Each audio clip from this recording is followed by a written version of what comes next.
Isang patay matapos araruhin ng isang truck ang 5 sasakyan sa Quezon City. Nakatutok si Jomer Apresto.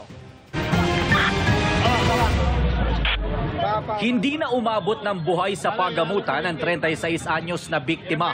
Isa sa mga lula ng tricycle na inararo kagabi ng isang wing van truck sa bahagi ng Batasan San Mateo Road sa Quezon City. Bago napunta sa dito sa may tricycle, dalawang kotse muna inagip niya doon sa taas, banda sa taas.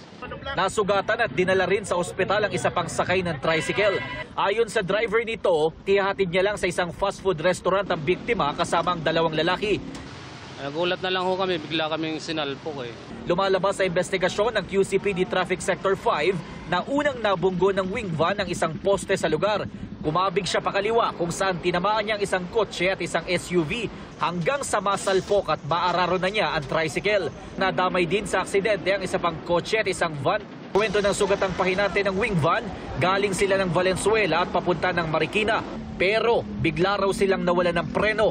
Pero danda naman yung takbo namin po. Kaso talagang wala na.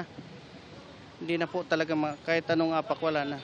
Ayon naman sa driver ng SUV, nakarinig daw siya ng kalabog. Tapos sumigaw yung anak ko, sabi niya, ama, sabi niya, sasakyan. Pangalawang kalabog, naramdaman ko, kami na, tinamaan na. Yung ginawa ko, iniwas ko na. Nagtamo ng sugat ang isa sa kanya mga anak.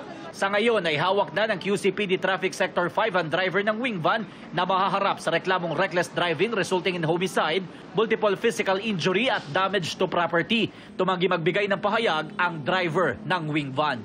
Para sa GMA Integrated News, Jomer Apresto, nakatutok 24 oras.